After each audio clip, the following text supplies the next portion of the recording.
¿Cómo les va, queridos amigos y amigas? Ensobrados, caídos en desgracia por la era Milei. A todos aquellos que nos estuvieron acompañando y a los que van a llegar solamente a este programa, quién sabe bajo qué capricho del algoritmo terminen aquí. Les comentamos que hoy tenemos una invitada muy especial, Mariana Gené. Ella es autora de un libro que tiene ya 2 años. ¿La rosca política? Tiene desde 2019, así que tiene un poco más 2019, todavía. un poco más. Sí. Y que al mismo tiempo nos va a permitir poder echar un poco de luz sobre algo que parece muy puesto en cuestión. En el momento en que salió el libro, parecía el momento en el cual la rosca política estaba en el centro. Era el momento en que Pichetto había sido seleccionado como candidato a vicepresidente por el macrismo y Alberto Fernández como candidato a presidente por el peronismo. Y hoy tenemos un presidente que ha logrado un primer buen año de gobierno para sus intereses y perspectivas. Y vamos a ver cuánto de todo esto puede llegar a tener que ver con la cuestión de la rosca, cuánto no, qué ha cambiado en este tiempo.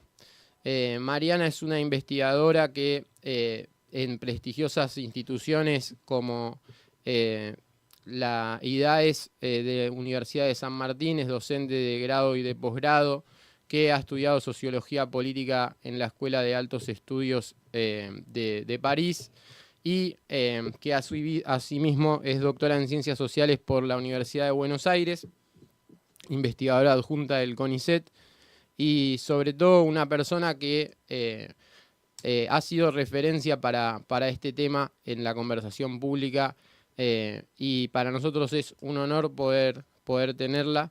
Recién mencionabas que el último, te referías a la rosca política y decías cuál libro, porque evidentemente tenés otros.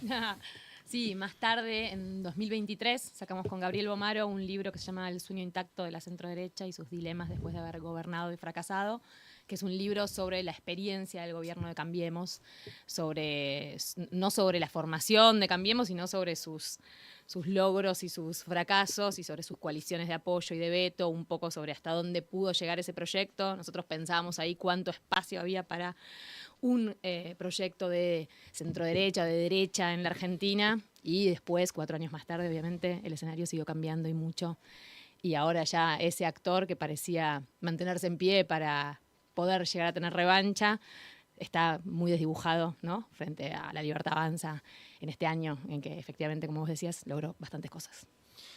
Es interesante, ahora que lo decís, recuerdo la tapa del libro porque no lo leí. Sí. Y bueno, me acuerdo, esto es un poco autobombo, pero cuando hace poco uno de los chicos que nos sigue decía, cuando perdió Macri vos dijiste, perdieron pero comparativamente ganaron, porque bueno, llegaron a tener la experiencia de gobierno de la provincia de Buenos Aires que no tenían, tuvieron la experiencia del gobierno de la nación que no tenían, metieron un montón de intendentes en el conurbano. Es un poco sobre esto a lo que se refieren con Gabriel, en cómo se expandió el PRO y su coalición en ese momento en el territorio nacional, cómo se capilarizó en la política argentina.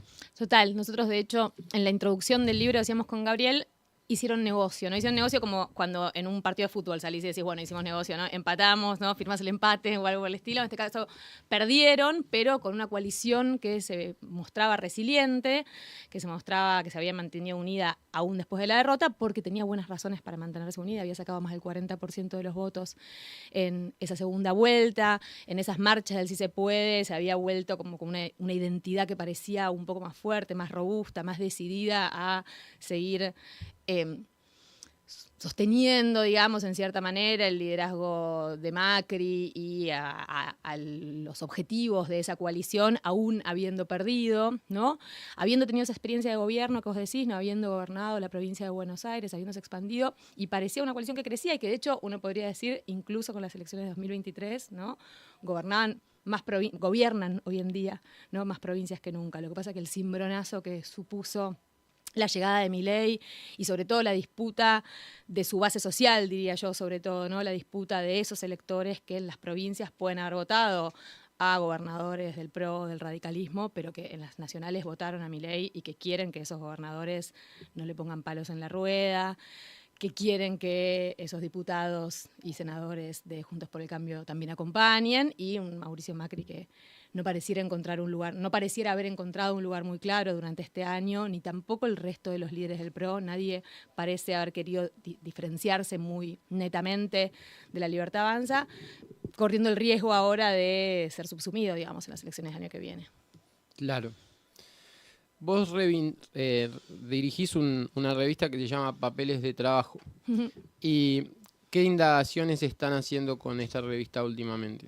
Mira, la revista Papeles de Trabajo es la revista de la Escuela IDAES de la Universidad Nacional de San Martín.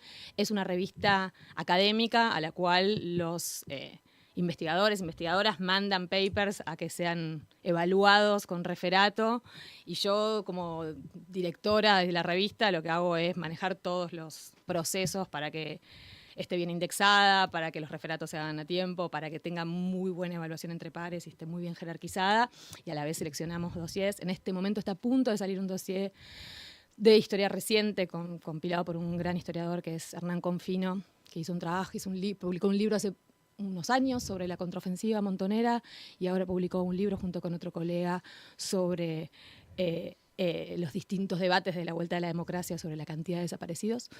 Y que este dossier de historia reciente es sobre debates transnacionales, sobre exilios y movidas culturales en distintas latitudes y su conexión transnacional. Con lo cual, para decir que la revista realmente publica investigación en ciencias sociales y en historia, ciencias sociales y en humanidades, podríamos decir, de realmente investigación académica, ¿no? También está en la UNSAM, Anfibia, digamos, ¿no? Que es una revista con otro perfil, ¿no? Que es una revista en la que escriben muchos académicos con un formato, digamos, más apuntado al gran público y también a la intervención pública, diríamos incluso, pero esta revista Papeles de Trabajo es una revista netamente académica.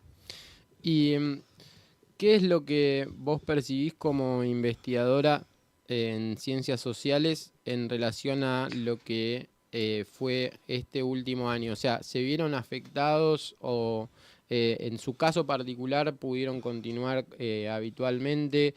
¿Cómo discutís, si es que discutís, cuando dicen, bueno, no, ustedes no producen nada que sea útil para la sociedad porque lo útil, no sé, es una nueva forma de desarrollar la agricultura o algún tipo de innovación en el tema de la biotecnología, etcétera, y por lo tanto las ciencias sociales no son relevantes? Yo diría, por un lado, que sí, sin duda, todo el sistema científico argentino estuvo asediado este año, desfinanciado, atacado también, y que eso afectó a todos los investigadores de distintas disciplinas, ¿no? Con un enorme recorte en las becas doctorales, en los ingresos a carrera, con una ralentización de todos los procesos y también incluso un bloqueo, ¿no? de los fondos para los proyectos de equipos de trabajo, una situación realmente como de una incertidumbre en la cual se acumularon muchas malas noticias durante los meses, y diría que esa es una muy mala noticia para la Argentina en su conjunto, porque el sistema de ciencia y técnica argentina es realmente de gran excelencia y costó mucho construirlo. Y en ese sentido diría que todas las disciplinas científicas están atacadas, no solo las ciencias sociales, y que las distintas disciplinas científicas aportan de distintas maneras, ¿no? a la creación de conocimiento, a la creación de valor, y que en las ciencias sociales también se hacen cosas muy importantes, ¿no es cierto? Se diagnostican problemas sociales claros, se contribuye a comprenderlos mejor y por lo tanto a poder hacer políticas públicas para solucionarlos, se contribuye a conocer mejor la historia reciente y la historia de la Argentina en general, a poder, ¿no?, a que las sociedades puedan problematizarse y pensarse a la vez, ¿no?, con criterios de excelencia. El CONICET es quizás una de las pocas instituciones, uno de los pocos organismos estatales que tiene un sistema de carrera tan claramente establecido, con evaluaciones periódicas, con exámenes para la promoción, digamos, ¿no? En ese sentido, lo mismo que te decía, como una revista académica, ¿no? No es, digamos, no es que los amigos publican o los amigos entran. Es muy exigente, no es como el ingreso a algunas zonas del Estado, digamos. Exacto, tal cual, ¿no? En algunas zonas del Estado, aquí como en otros lugares, como en muchos otros países también, ¿no?, las redes de contactos, los conocidos, ¿no?, los lazos débiles, decía Granovetter hace muchísimo tiempo, ¿no?, conocer a alguien que conoce a alguien, ayudan muchas veces a entrar a esos puestos. En CONICET no hay nada que se parezca a eso, ¿no?, para entrar a una beca inicial, a una beca postdoctoral, para entrar a carrera, para ascender escalones, ¿no?, para promoverse en la carrera, hay que dar exámenes, hay que presentar informes, presentarse a concurso y ganar, en el cual, ¿no?, como yo diría que eso es de vuelta esa idea de que las cosas que funcionan bien sería mejor no atacarlas, ¿no? De hecho, hace poco creo que Nature sacó una advertencia sobre el desmantelamiento de la ciencia en Argentina y bueno, es una revista muy prestigiosa a nivel científico que si nos miramos como en el espejo de los países del primer mundo, si ellos nos dicen que eso está bien, deberíamos aceptarlo, pero bueno, sí. En ese sentido parece no ser una prioridad en este momento y es, por lo menos a mi juicio, lamentable. Me gustaría preguntarte cómo llegaste a interesarte por el tema de los armadores políticos. O sea, quiero concentrarme en eso porque creo que de alguna manera es como, bueno, si hay algo que el gobierno de Milei puso en cuestión es la manera tradicional de la política, la concepción tradicional de la política. De hecho, justamente, bueno, si seguíamos un poco en esta línea de renovación, pero con continuidad con cambio que implicaba de alguna manera Juntos por el Cambio, ellos podrían estar, y tenían un poco de cada cosa, ¿no? Tenían, sobre todo, un poco de Marcos Peña y quizás Emilio Monzó no estaban en el lugar principal, pero bueno, justamente la idea era que Pichetto sea el vicepresidente, seguía habiendo un peso para ese lugar. Y de repente cambió todo. ¿Cómo llegaste vos a interesarte por este tema de los armadores políticos u operadores políticos? No sé cuál es la palabra que más te gusta.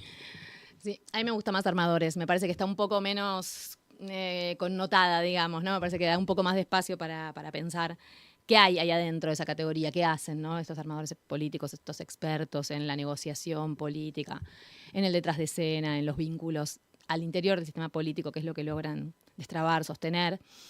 Llegué a ellos en realidad como de forma un poco azarosa, pensando al inicio de mi carrera en comparar al Ministerio de Economía y al Ministerio del Interior. Había muchísimo escrito sobre expertos económicos en la década del 90, con las reformas estructurales, había mucho escrito sobre el Ministerio de Economía por su centralidad, y había casi nada sobre el Ministerio del Interior. Era un lugar así como un poco oscuro, un poco desconocido cuando yo empecé a trabajar, y entonces empecé haciendo entrevistas a exministros del Interior, a exfuncionarios del Ministerio, desde la vuelta de la democracia hasta el 2007, que fue el trabajo inicial de mi tesis de doctorado, y una vez que entré ahí me apasioné, ¿no? Ya de a poco el Ministerio de Economía dejó de importar, digamos, el contrapunto con los economistas era menos importante para mí que comprender qué hacían, ¿no?, esos arquitectos de la negociación política y de la gobernabilidad en democracia que habían logrado ser parte de la solución en distintos momentos críticos de la democracia y que a la vez, ¿no?, yo digo en ese libro,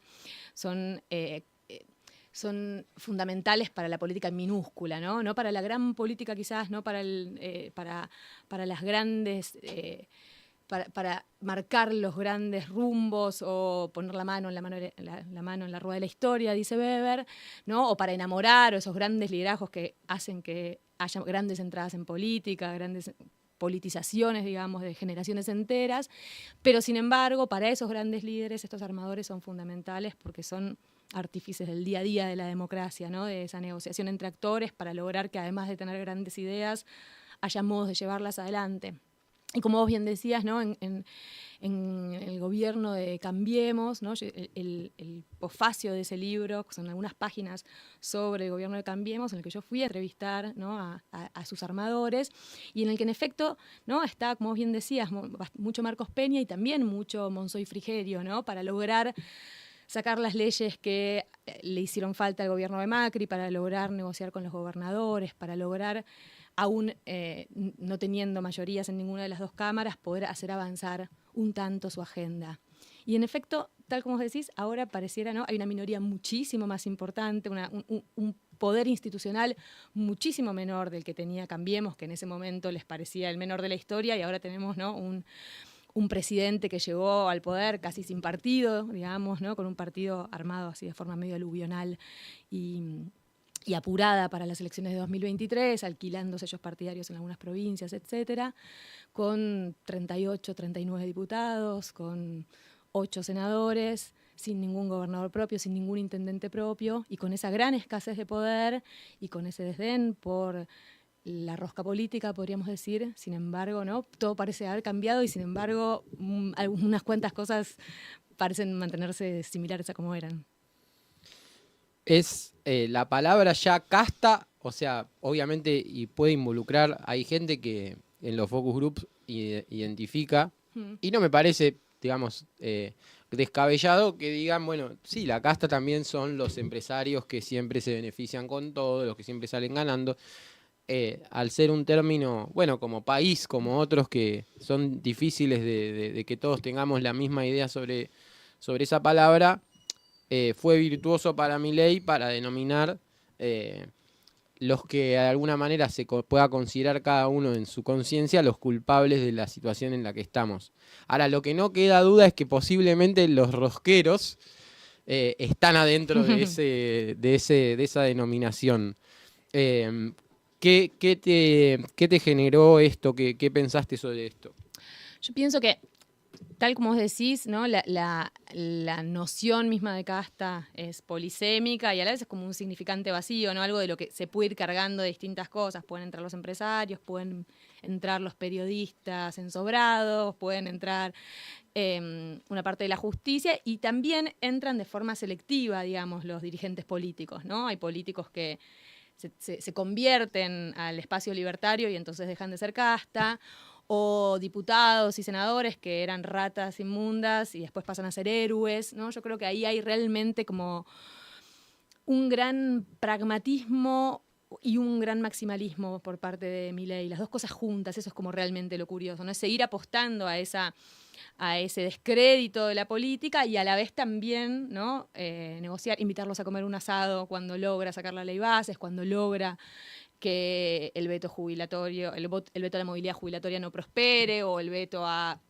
no sea desmentido, o que tampoco prospere la ley de financiamiento universitario, ¿no? En algún momento esa casta hace falta, y Milei encuentra, ¿no? la manera a la vez de negociar con esa casta, ¿no? Sabemos mucho menos de sus armadores, pero obviamente esos vasos comunicantes están. Yo diría que entre las estrategias que tuvo el mileísmo, podríamos decir, durante este año de gobierno, estuvo también ir a reclutar, tercerizar, en cierto modo, ese trabajo, por ejemplo, al interior de la Cámara, ¿no? Con Silvia Lospenato, con Ritondo, ¿no? Felicitándolos, agradeciéndoles cuando ellos hicieron ese trabajo, ¿no? de ese trabajo político, legislativo, que supone, ¿no? ir juntando los votos uno a uno, y que en los cuales, como la Libertad Avanza no tenía gran pericia, ¿no? Ya había demostrado que no la tenía cuando la primera discusión de la ley base se cayó, y en distintos momentos, ¿no? con distintas desavenencias con sus interlocutores. Bueno, de repente ir a encontrar personas que sí tengan contacto con sus interlocutores, y también otros armadores que no tienen realmente casi nada que ver con los armadores que yo había estudiado en ese libro, digamos, ¿no? Desde la vuelta de la democracia hasta el 2007, y en el gobierno de Cambiemos, ¿no? Uno veía, eran todas personas que, vamos a abrir las comillas, venían de la política, ¿no? Yo les preguntaba a todos ellos, ¿qué tiene que tener un buen ministro del Interior? Y la respuesta era como casi sin excepción, venir de la política, ¿no? Venir de la política, conocer sus códigos, conocer a sus actores, tener redes de contactos, tener un teléfono en el que haya muchos números, ¿no? Y que lo puedan atender. Y que lo puedan atender, exacto, ¿no? Y tener la autoridad para que te atiendan, para que se sienten a negociar con vos. Un conjunto de recursos y destrezas fundamentales. Que sea confiable también. Que sea confiable, ¿no? Que sea confiable, que cumpla la palabra, ¿no? Que tenga capacidad de decisión y que a la vez, ¿no? Cumpla esa palabra, ¿no? Algo digamos, saber que alguien que te dice sí o no, pero está claro que lo que te diga lo puede cumplir. Ese conjunto de, digamos, de recursos valorados entre pares y esas trayectorias tan nutridas, ¿no? En general, digamos, políticos que habían militado desde las escuelas secundarias o de la universidad, o desde muy jóvenes, digamos, que habían tenido muchos cargos electivos y no electivos, y ahora de repente, ¿no? Esos armadores son Karina Milei, Santiago Caputo, Lule Menem armando el partido con Karina en todo el país, Martín Menem desde la presidencia de la Cámara de Diputados. Es cierto, ellos dos con un gran apellido, pero sin una carrera política, ellos estrictamente detrás. Guillermo Francos, podríamos decir, ¿no? El que más lo tiene, digamos, el que más tiene esa carrera detrás, pero a la vez, digamos, tampoco con la gran impronta que tuvieron sus antecesores. Pero con cierta vocación de ir aprendiendo, diría yo, por un lado, y también apoyados sobre el gran poder que tiene Milei en este momento, ¿no? Con la perplejidad, diría yo, incluso que genera ante sus interlocutores, ante los actores políticos, por la gran popularidad que tiene, por el estilo que tiene, ¿no? Yo diría que muchos de esos interlocutores tienen entre temor y desconcierto, y que entonces esa negociación, en un sentido, cambió de reglas. ¿Cuánto pudiste interactuar, aunque sea informalmente, o a nivel de congresos, de conferencias, de manera en la que sea, con algún tipo de investigación sobre o de observación sobre este mismo tema en otros países similares o no similares, simplemente que tengan alguna forma de democracia? Sí, diría que sobre todo trabajé como con muchos investigadores en Francia, donde yo me formé, donde el Ministerio del Interior es completamente otra cosa, ¿no? El Ministerio del Interior dice el Ministère du Flic, ¿no? El Ministerio de la Cana, sería de la policía, es el Ministerio del Interior, que en Argentina también durante mucho tiempo lo fue, ¿no? En los momentos que era más poderoso tenía la seguridad adentro, digamos, y después en distintos países latinoamericanos, donde la pregunta por el trabajo político, ¿no? En México, en Ecuador, en Brasil, ¿no? Digamos, algunos investigadores que trabajan sobre eso, sobre la noción de trabajo político, sobre sus escalas y sobre sus actores, digamos. Pero, digamos, yo diría que hay un conjunto de atributos que son bastante específicos, ¿no? Bastante compartidos por esos actores que hacen de nexo, ¿no? Que garantizan un armado. Sobre todo, una de las, diría yo, de los grandes argumentos de ese libro, de La Rosca, es que existe una división del trabajo político, ¿no? Que no todos los políticos hacen lo mismo y que no pueden hacer lo mismo, además, ¿no? Porque no son buenos para lo mismo.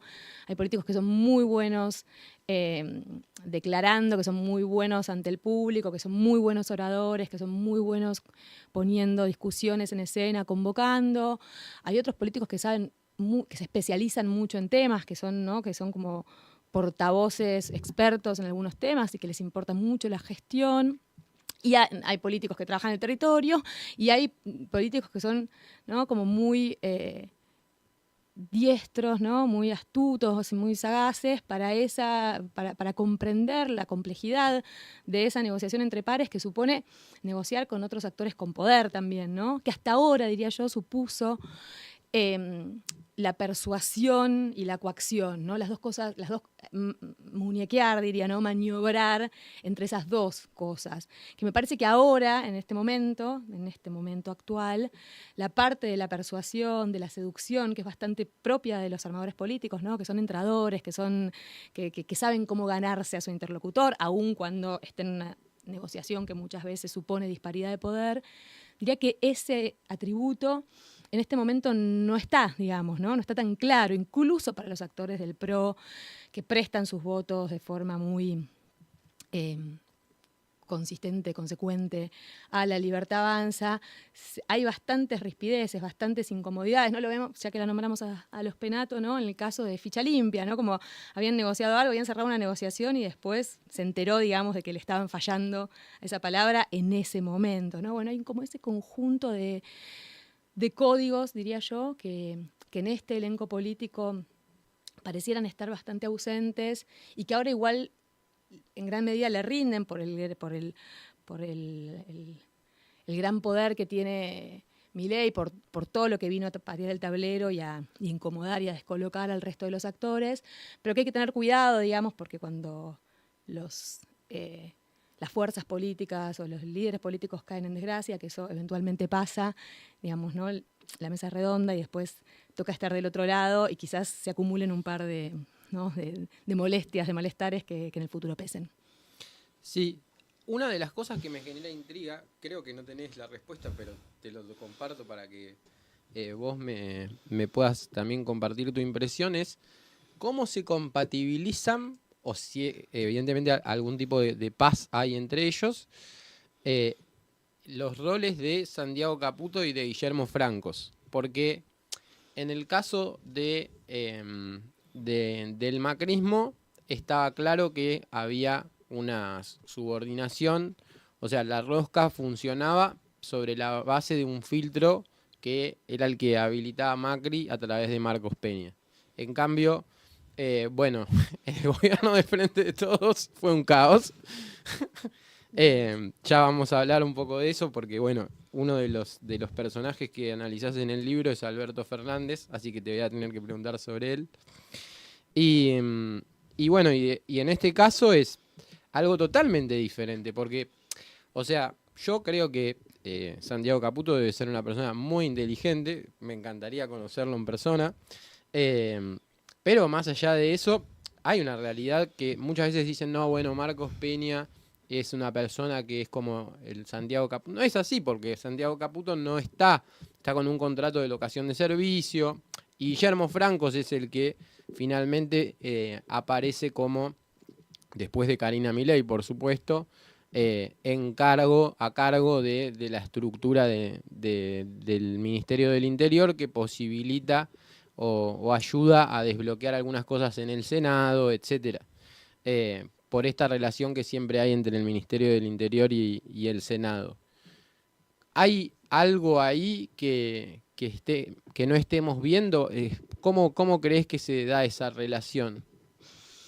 Es muy buena pregunta. ¿Hay algo ahí que no estemos viendo? Yo diría que hay un montón ahí que no estamos viendo, ¿no? Desde el momento mismo en que, tal como vos decís, ¿no? Santiago Caputo tiene un contrato de locación y no le conocemos la voz, digamos, ¿no? Creo que habló una vez en una entrevista con Feynman, 30 segundos, cuando Milei ganó las elecciones. Es alguien que vemos mucho, ¿no? Que le conocemos mucho la imagen, pero que no le conocemos la voz y que tiene un halo de misterio fuertísimo. Y a la vez sabemos que tiene mucho poder, ¿no? Lo sabemos fehacientemente, digamos, por distintas fuentes, pero hay mucho que desconocemos. Es normal desconocer mucho sobre cómo funciona el poder, eso ocurre siempre, pero creo que en este caso es mucho más fuerte, tal como vos decías, ¿no? Digamos, la disputa entre Marcos Peña y Monzó fue más visible y el poder que tuvo de entrada, digamos, cómo Marcos Peña pertenecía al círculo íntimo del presidente y Emilio Monzó no, y desde el minuto uno, digamos, ¿no? Como el tono del gobierno lo ponía Marcos Peña y, digamos, a partir de la mitad del gobierno quedó claro, mucho más claro todavía, que ese a la política, digamos, del PRO, de Cambiemos, había sido desempoderada, si bien se le seguían pidiendo sus servicios. En este caso yo diría que también pareciera, digamos, ¿no? Que si bien Guillermo Francos cumple un rol muy importante desde la jefatura de gabinete, ahora era el ministro del Interior y después cerraron el Ministerio del Interior, también por primera vez en la historia del Estado argentino no existe el Ministerio del Interior, pasó a ser jefe de gabinete y a la vez hubo algunos acontecimientos, ¿no? Algunas peleas, algunos momentos en que realmente Santiago Caputo lo desautorizó, un momento en que fue a la Cámara de Diputados, así como tiene que ir el jefe de gabinete a dar sus informes, y dijo al PRO que podía rever algo de la ley de información pública, tal como el PRO lo demandaba, y después Santiago Caputo lo desautorizó por medio de unas cosas que se retuitearon y de lo que dijo Adorni, y ahí hubo como realmente un conflicto que después se saldó, ¿no? Se saldó rápidamente. Yo diría que porque ahí finalmente el que ordena no es ni Santiago Caputo ni Francos, sino el presidente y su hermana probablemente, la secretaria general de la presidencia, y entonces ese ordenamiento de poder llamó a que ese conflicto se silenciara. En todo caso, me parece que también las segundas líneas, ¿no? Leandro Catalán, algunas otras segundas líneas pesan y mucho en la relación con las provincias. Las segundas líneas, quiero decir, de la jefatura de gabinete, también algunas de las segundas líneas de economía, digamos, los que están más cercanos al otro Caputo, a Toto Caputo, y que en efecto, digamos, ese modo de la negociación tiene como siempre sus tensiones entre sus principales actores, ¿no? Todos siempre quieren un poco más de poder, eso quizás no es tan nuevo, pero también tiene como novedad, ¿no? Negociar políticamente en tiempos de no hay plata, digamos, ¿no? En tiempos de ya no más obra pública, ya no, digamos, todavía sigue habiendo aportes del Tesoro Nacional, los famosos ATN, pero son muchísimos menos, digamos, hay transferencias a las provincias, por supuesto, pero son muchísimo menos. Y diría que es una negociación más árida, ¿no? Más árida, en la cual hay mucho de la amenaza, digamos, de la autoridad política sobre algunos de esos interlocutores. Estamos con Mariana Gené, que es autora de La Rosca Política de 2019 y también junto con Gabriel Bomaro de El sueño intacto de la centro-derecha del año 2023. Tenías un libro anterior al de La Rosca Política que se llama La vida social de los políticos. Del mundo político. Del mundo político. ¿Qué exploraste en la vida social del mundo político?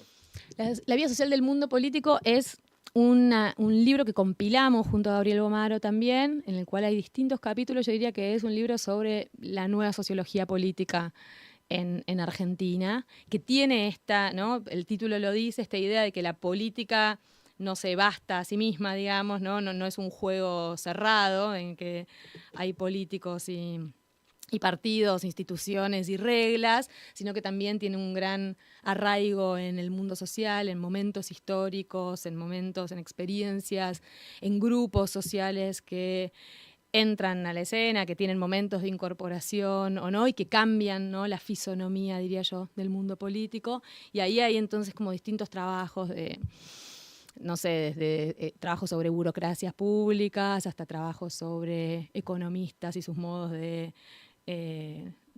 recalcular lo que es posible en distintos momentos históricos, hasta trabajos sobre dinero y política, trabajos sobre problemas públicos, sobre los modos de encuadrar, digamos, de enmarcar y de hacer entendibles distintos problemas públicos en distintos momentos históricos.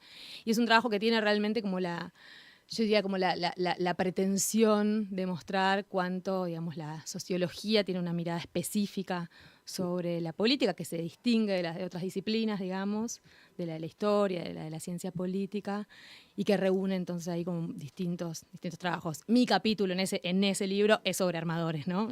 O sea, es un libro que salió un año antes de La Rosca, en el que yo estaba realmente, sobre todo, pensando en eso. Ahora que tenemos una sociedad diferente, claramente diferente. Uh-huh. O sea, quizás lo podríamos etapizar un poco en el mundo de Facebook. Todavía eran unas redes sociales donde teníamos muchos amigos y familiares en común y eso era el principal punto de contacto. Por supuesto que si tenías una cuenta pública o abierta, un posteo tuyo sobre algo se podía viralizar y a veces pasaba y trascendía las fronteras. Lo mismo las páginas que eran públicas, pero era un mundo mucho más parecido al mundo físico el que había en el virtual. Era un poco una extensión de las interacciones que ocurrían en el mundo físico. Y bueno, hoy ya estamos en un mundo más parecido al algoritmo de TikTok, uh-huh, donde de repente nos agrupamos mucho más por intereses y donde algo que tiene logra ganar la batalla por la tensión entre nosotros, puede de repente desequilibrar una conversación o empujar una comunidad, un nuevo estado de ánimo social.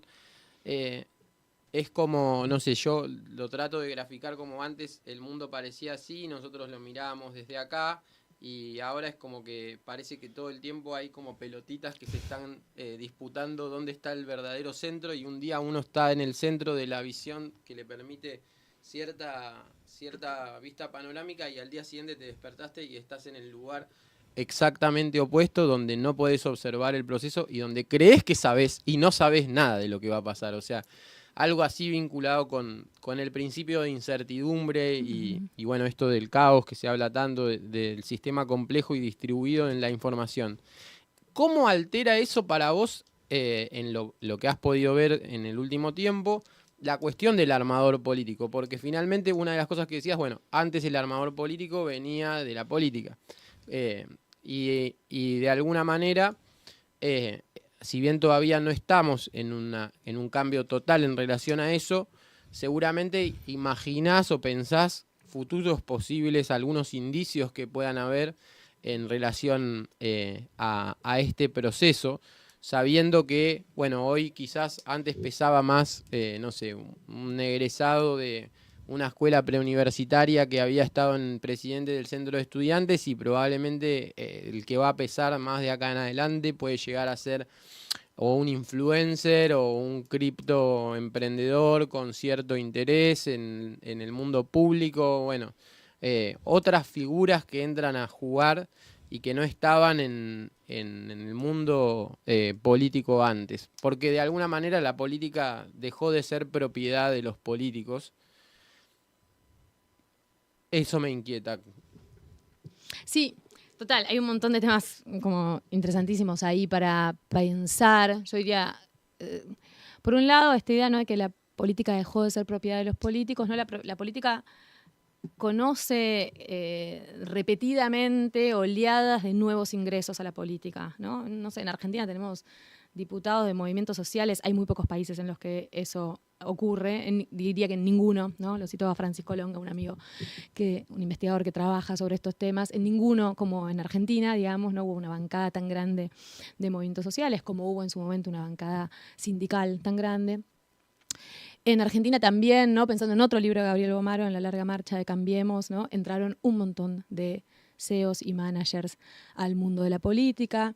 Históricamente siempre hubo outsiders. Pienso, no sé, en un libro más viejo de Marco Novaro del 94, llamado Pilotos de Tormenta, y hablaba también sobre outsiders, ¿no?, sobre la llegada de deportistas al mundo de la política, sobre Reutemann, Scioli en su momento, ¿no?, que, digamos, uno podría haber hecho en ese momento también, la política no es solo patrimonio de políticos, pero después cuando entran a la política, muchos de ellos se vuelven políticos, ¿no?, como Reutemann y Scioli.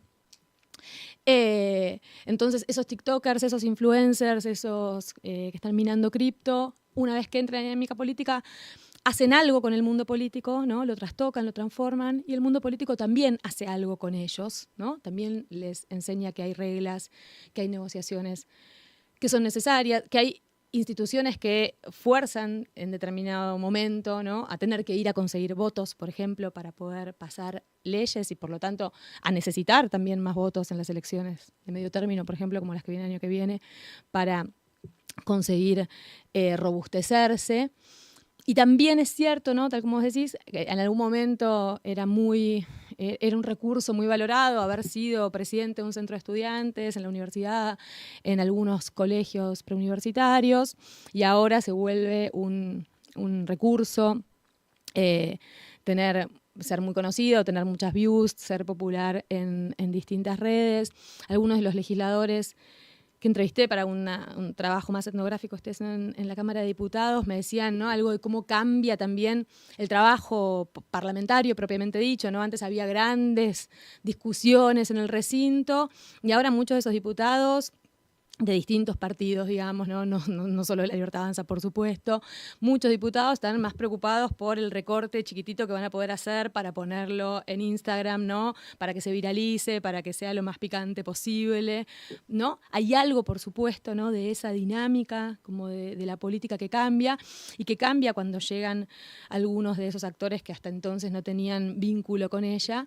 Pero insisto, muchos actores van a empezar a tener ese vínculo con ella, digamos, ¿no? Y esa bancada de La Libertad Avanza, que ya tuvo también tantos problemas, ¿no? Acuérdate cuando Marcela Pagano iba a asumir la presidencia de una comisión y a último momento dijeron que no, y entonces Oscar Sago dejó de presidir el bloque de La Libertad Avanza. Quiero decir, esa necesidad, hay algunas tendencias que sin embargo se mantienen, ¿no? La necesidad de tener una disciplina parlamentaria al interior de tu bloque, que se consigue de distintas maneras, de vuelta, ¿no? Se puede conseguir dándole miedo a los que se apartan de una lógica vertical, pero esa, digamos, es una forma de construir poder problemática, digamos, a mediano plazo, ¿no? También se consigue conduciendo, liderando, persuadiendo, incorporando a esos propios más leales en torno a algo así como una mística, digamos, política. Entonces yo diría que eso, en efecto, como para historizar un poco esta idea de que la política cambia muchas veces y muchas veces hay grandes entradas en política. Es verdad que esta parece muy disruptiva, como el propio presidente es muy disruptivo, digamos, ¿no? Parece romper con un conjunto importante, digamos, de códigos preestablecidos, ¿no? Para desafiar los límites de lo que puede decirse y lo que no puede decirse, correr como algunos bordes, y eso en efecto lo estamos viendo, ya ocurrió, digamos, y algo de eso seguramente tiene que ver con el lenguaje de las redes sociales y con su enorme presencia, digamos, en el mundo social y político. Pero también, a la vez, digamos, como hay otras cosas que, ¿no? También están Karina Milei y Lule Menem intentando construir el partido a nivel nacional, también están intentando construir esa fuerza y nutrirse de cuadros un poco más previsibles, algunos de ellos quizás con un poco más de experiencia, con un poco más de arraigo en sus provincias, ¿no? Que representen algo probablemente. Parece que hay una mixtura que se va haciendo al andar. Sí, también justo no la leí, pero vi una nota de la revista Crisis que decía algunos de los que tienen peso en lo digital los están mandando ahora al territorio a ver, bueno, si finalmente en ese plano también pueden construir algo más sólido. Y bueno, también creo que hay algo que, bueno, vos decías y me parece muy interesante retomar. O sea, no es todo lo mismo al principio que al final, digamos. A veces uno cambia su lugar. Esto lo sabemos que a veces es conveniente actuar sabiendo que algún día no vas a estar más en el poder. Y bueno, o que no vas a tener el mismo poder que siempre, porque finalmente tal vez no es que pierden todo poder, pero bueno, pierden algún poder. Uh-huh. Y entonces ahora que de alguna manera, para decirlo en términos más latonianos, está bullish La Libertad Avanza, obviamente hay un montón de gente a la que Karina le puede decir, vos decís todo lo que nosotros decimos y no digas nada que no sea eso, pero una vez que esos hayan llegado y ganado alguna intendencia, alguna gobernación, alguna no sé qué, y el gobierno empiece a temblequear, que puede ser en 4 o en 8, digamos, no lo sabemos, o en 6 años, digamos, no estoy diciendo que es algo que pueda pasar, pero ahí va a entrar una lógica de esto que vos nos explicás, digamos, de los armadores, de convencer, de la persuasión. ¿Cuál es el lugar que vos decías antes, ahora hay más coacción? ¿Cómo lo medís? ¿En qué cosas decís, bueno, la coacción subió su importancia frente a la persuasión? En el sentido de que ese diálogo con actores políticos está mucho menos aceitado, ¿no? Está mucho menos presente, está mucho menos legitimado, no están, ¿no? los actores que lo lleven adelante, y está en cambio como la amenaza, digamos, ¿no? De exponer a los que se opongan, que para el peronismo no es un problema porque está del otro lado, digamos, para una parte del peronismo, ¿no? Hay algunos gobernadores peronistas que por supuesto negocian con Milei porque necesitan fondos para sus provincias, seguramente, por distintas razones, pero en general, digamos, ¿no? Para Unión por la Patria no es un gran problema porque es como la fuerza con la que polariza, digamos, pero para el PRO, para el radicalismo, podríamos decir incluso para la coalición cívica, pero quedémonos con el PRO y el radicalismo, ¿no? Yo diría que está mucho más fuerte eso, como la amenaza de la exposición frente a unos votantes que hoy están también polarizados, digamos, ¿no? Con esta sociedad que está bastante partida, digamos, y a unos votantes que todavía en este primer año, después de un gran ajuste, pero también después de ver resultados económicos innegables, digamos, ¿no? Después de haber visto bajar la inflación, después de haber visto achicarse la brecha en el dólar, en fin, bajar el riesgo país, lo que sea, como diría, los indicadores de éxito que puedan medir, aunque obviamente se les puedan mostrar muchos indicadores de degradación también, digamos, con esos indicadores eligen creer, podríamos decir, ¿no? Realmente tienen muchas ganas de tener esperanza, muchas ganas de pensar que esta vez, digamos, va a ser para siempre. Y entonces yo diría que sobre todo funciona como la negociación con esos actores políticos que tuvieron esa base social, ¿no? Para decirlo muy claramente, que antes votaron al PRO, que antes votaron al radicalismo, que votaron al PRO o al radicalismo en distintas provincias gobernadas por esos partidos, pero que votaron a Milei, que están muy esperanzados, digamos, con el gobierno de Milei, dejarlos en un no lugar si quieren oponerse, ¿no? Dejarlos en un no lugar si quieren oponerse por un lado, o dejarlos en un no lugar también en términos de fondos para las provincias que gobiernan. A eso me refiero cuando digo pesa más la coacción, digamos, pesa más la amenaza y pesa menos como un diálogo político un poco más aceitado, digamos, con una construcción de algo así como confianza, que nada, que el presidente se esfuerza por decir que no le interesa, digamos, ¿no? No le interesa y sin embargo tiene que haber alguien que la haga para poder pasar leyes o para poder hacer que los decretos de necesidad y urgencia sigan vigentes, digamos, ¿no? El decreto de la ampliación de los fondos de la CIDE fue volteado en el Congreso, digamos, como las derrotas, digamos, quizás nunca fue tan importante como ahora el Congreso, ¿no? En un punto, porque nunca hubo tanta disparidad de poder entre el oficialismo a nivel nacional y la representación territorial y la representación legislativa.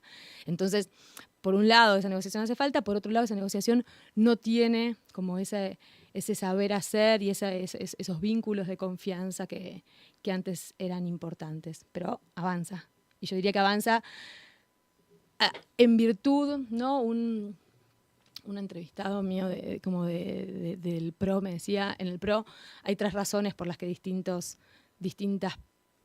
miembros apoyan a Milei, unos porque realmente creen en sus ideas, como el propio Macri, unos porque ven oportunidades, por oportunismo me decía, pero podríamos decir porque ven oportunidades de carrera, ¿no? No hace falta casi poner nombres, ¿no? Esos que están así como, digamos, felicitando todo el día al presidente en Twitter, probablemente buscando como un visto bueno o algún espacio a futuro, y otros porque piensan que los votantes se fueron para ahí, digamos, ¿no? Porque piensan que los votantes, digamos, cualquier crítica, cualquier reparo les huele a kirchnerismo, les huele a, ¿no? Cualquier cosa que se le pueda oponer, que pueda, ni siquiera oponerse, que pueda marcarle un límite al presidente, les parece molesto. Entonces realmente el PRO y una parte del radicalismo que hoy está partido, digamos, ¿no? Me parece que está en un lugar incómodo para ubicarse, digamos, ¿no? Porque el lugar de oposición está ocupado por otros y el lugar de oficialismo por momentos lo siguen, pero con muy poco protagonismo, digamos, ¿no? Porque ellos en efecto no son el oficialismo, aunque se comporten por momentos como si lo fueran. Claro. Alberto Fernández, él está planteado como uno de las personas que vos observaste en el libro como de los armadores. Y con el tiempo, o sea, no vamos a ahondar en nada de lo que ya todos sabemos, que básicamente ha sido una decepción para sus filas, no solo por la política caótica del gobierno, sino también por su comportamiento a nivel personal que ya todos conocemos, de violencia contra su ex esposa, sino que en lo que quiero focalizar es, él está como, junto con Marcos Peña, el jefe de gabinete que más tiempo duró en su cargo. Y de repente es ungido para ocupar la presidencia. Era un verdadero jefe de gabinete que armaba un montón de cosas y tenía tantas virtudes como parecía, y luego fue llevado a un punto donde eh, no tenía, donde se volvió subóptimo o incapaz de llevar adelante sus tareas, o en realidad era tal la concentración de poder y de lineamiento de las tácticas y los armados que Néstor Kirchner le daba, que en realidad él no tenía una función tan significativa como la que parecía tener. Porque si no, uno no entiende cómo puede ser que pasó lo que pasó. No sé si soy claro. Sí, sos claro, sos clarísimo. Yo diría, cuando yo hacía trabajo de campo, preguntando, digamos, para ese libro que fue La Rosca, digamos, que fue antes mi tesis doctoral, yo en realidad preguntaba por Aníbal Fernández, pues yo preguntaba por los ministros del Interior, no es que yo llegaba y preguntaba por armadores, digamos, ¿no? Miraba como el trabajo y las destrezas al interior del Ministerio del Interior, y entonces también tenía una parte en la que preguntaba sobre la relación entre el Ministerio del Interior y la jefatura de gabinete, pero entraba preguntando por las destrezas políticas al interior del gabinete y preguntaba por Aníbal Fernández y todos me decían, no. O sea, Aníbal tenía un montón de esas cualidades, digamos, que tienen los armadores políticos, tenía una gran trayectoria política, tenía una gran locuacidad, tenía un gran conocimiento del mundo político, una camiseta completamente puesta, digamos, ¿no? Un alineamiento con el presidente, pero el que tenía la confianza presidencial en ese momento era Alberto Fernández, que había estado con Néstor Kirchner desde la campaña, desde antes, desde cuando Kirchner... Grupo Calafate. Exacto, cuando medía poquísimo, digamos, cuando su candidatura era muy poco competitiva, ¿no? Y con el valor que tienen eso, ¿no? La génesis, los que están en la génesis, en los procesos, ¿no? Con la gran confianza que suponen. Y era alguien que a la vez, bueno, eso venía del peronismo porteño, conocía a sus actores y había estado como acompañando a Néstor Kirchner en la campaña por todo el país y había ido conociendo a muchos más actores, ¿no? Por fuera del peronismo porteño, a actores del peronismo de todo el país. Y durante su paso por la jefatura de gabinete, en efecto, ¿no? Tenía muchas de las funciones que en otros gobiernos tuvieron los ministros del Interior, porque tenía esa confianza y porque tenía la capacidad de ocupar esos espacios, ¿no? Podemos conjeturar si es porque esas jugadas las pensaba antes Néstor Kirchner, no importa, digamos, como eso ya es realmente el espacio de la conjetura, pero lo cierto es que ocupaba ese espacio y lo ocupaba con autoridad. También es cierto que, ¿no? En el conflicto con el campo en 2008 fue alguien que renunció, digamos, que después salió de la jefatura de gabinete y que salió criticando abiertamente a la presidenta, digamos, ¿no? Y que criticó que, digamos, como hubo un conjunto de prácticas que pusieron como muy en tensión algunas de esas destrezas fundamentales de los armadores, que suponen también, digamos, no salir luego a criticar a quienes, a aquellas personas a las cuales se acompañó, para las cuales se trabajó más íntimamente. Pero si vos me decís, no, como qué es lo que no se entiende, finalmente decías, no, si no se entiende, si ocupó ese rol, yo diría ese rol lo ocupó, ¿no? Digamos, puede haber habido algunos armadores que hayan sido mejores o peores en la historia de la democracia, pero para todas las personas que yo entrevisté, lo ocupó y mucho, digamos, lo ocupó bien ese rol durante el primer kirchnerismo. Lo que yo diría que, digamos, vos me decís como qué fue lo que falló, podríamos decir.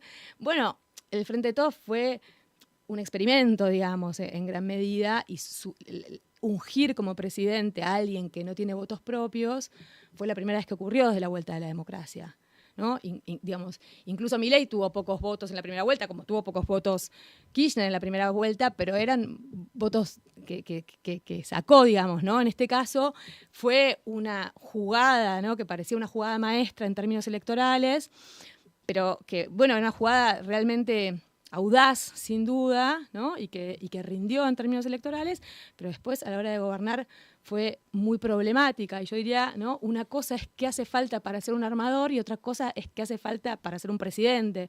Por eso que decíamos antes, ¿no? De la división del trabajo político. Es como si ahora lo quieren poner a Santiago Caputo de presidente. Bueno, puede fallar, ¿no? Digamos, quizás por algo está en las sombras, ¿no? Quizás es bueno para ese trabajo en las sombras, ¿no? En las super sombras, sin ni siquiera un puesto.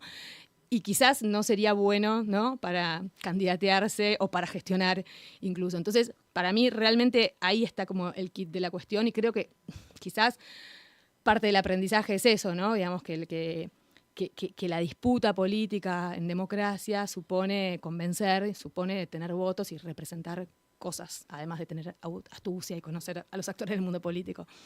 Claro. También sumo una cosa que puede ser pequeña, pero no lo estoy seguro, no estudio el tema como vos, pero el tema de WhatsApp.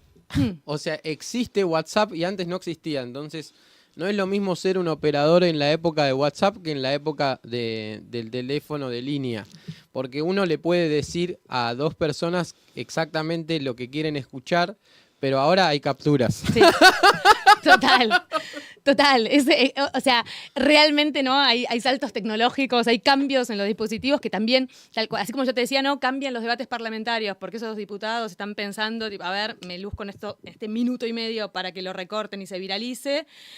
También, por supuesto, cambia la negociación. Uno podría decir, sí, no me tengo que tomar un avión para ir a un rincón perdido de La Pampa, juntarme con ¿no? Hay algo que agiliza, ¿no? Es más rápido y también, tal como os decís, ¿no? Quedan un conjunto de pruebas, ¿no? Se mandan capturas, se reenvían audios, ¿no? También hay como mucho más espacio, digamos, para quedar en evidencia, digamos, cuando este trabajo, ¿no? Del armado de la negociación política es un trabajo que, por definición, ocurre mucho más detrás de escena que delante de escena, ¿no? Yo quiero decir, como le pasa a Wanda Nara y a Pampita, digamos, ¿no? Que sí, también se muestran sus capturas de pantalla. Bueno, para los políticos también eso puede ser un problema, y también, ¿no? Obviamente, los políticos que tienen un poco más de profesionalismo, podríamos decir incluso, de trayectoria, de conocimiento, saben que pueden decir y que no por esos medios, digamos, ¿no? O a quién pueden decirle y a quién no qué cosas. Y a veces pecan de demasiado confiados. Hay una tradición de este programa, la verdad es que estoy muy contento, Mariana, de que hayas venido porque es muy interesante todo lo que nos contás y cómo mirás las cosas. Un placer tenerte acá. Gracias. Y hay una pequeña tradición de este programa que es la última emisión del año. Vamos a aprovechar a saludar a todos los amigos de Yeite, a Bautista, a Nahuel, a Ignacio, a Camila por el trabajo que hicieron para que podamos hacer este programa, y siempre me interesa saber cuáles son los libros que nos recomienda el invitado o invitada. Cosas que estés leyendo, cosas que ya hayas leído, que creas que puedan ser inspiradoras para quienes quieran de alguna manera seguir en la estela de tu mente.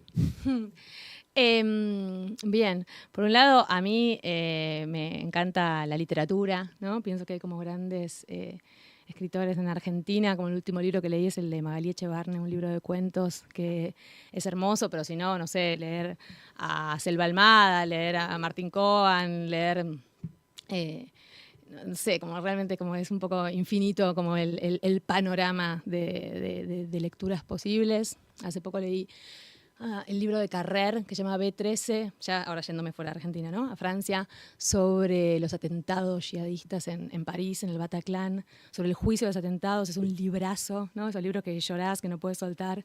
No sé, La llamada de Leila Guerriero, si no lo leyeron, corran a leerlo, ¿no? O sea, creo que sí, la literatura argentina y la literatura es como una fuente inagotable de placer para mí. Y después puedo recomendar libros de colegas, sociólogos, un libro de Ariel Wilkis sobre, que se llama, ¿cómo se llama? ¿Cómo nos endeudamos? Sí, sobre la deuda. Sobre la deuda, ¿cómo fue? Qué mal. ¿Vivir endeudado puede ser? ¿No? Bueno, sí, gracias, sí, vamos a hacer un favor fenomenal, pero un libro que salió este año por Siglo XXI, que es una historia de cómo nos endeudamos, no solo de la deuda pública, sino de las deudas privadas en Argentina, de los distintos momentos de endeudamiento y de cuánto pesan, ¿no? Las deudas formales e informales sobre las familias. Una historia de cómo nos endeudamos. Gracias, había algo de cómo nos endeudamos. Una historia de cómo nos endeudamos es un librazo y a la vez es un libro como de muy fácil lectura, muy ágil, y que muestra una historia, ¿no? desde el fin de la última dictadura militar hasta el presente. Súper interesante. Y pienso en un libro de Pilar Arcidiácono y Luisina Perelmiter que se llama Debo Nada, que es sobre el ANSES en Argentina, que recorre la historia del ANSES y muestra, ¿no?, una burocracia, un organismo estatal que funciona, que se volvió cada vez más poderoso y muestra como la política de la distancia y de la proximidad que lleva adelante ANSES y lo importante que se volvió para administrar bienestar en una sociedad tan fragmentada como la Argentina, y que es un librazo también súper ágil y divertido de leer, aún cuando trate sobre el ANSES, aún cuando se parezca improbable. Bueno, muchísimas gracias, Mariana. Vamos a saludarlos, a invitarlos a que vean todos los programas anteriores. Para mí esta experiencia ha sido muy placentera. Obviamente que también implica separar un tiempo del mundo físico presencial, dejar de estar capaz con los seres queridos y conectarse con otros nuevos seres queridos virtuales. Es un poco eso lo que ha pasado, y mucha gente me ha dado muchas muestras de afecto. No los voy a mencionar porque son muchos, y hay programas que han tenido 200 views y hay programas que han tenido 5.000 views, y todos los programas para mí han sido igualmente interesantes. La idea es que los vayan pudiendo leer, que va a estar en mi sitio en lucasmalaspina.com, y también lo pueden escuchar en Spotify. Lo pueden buscar siempre en Yeite para verlos completos.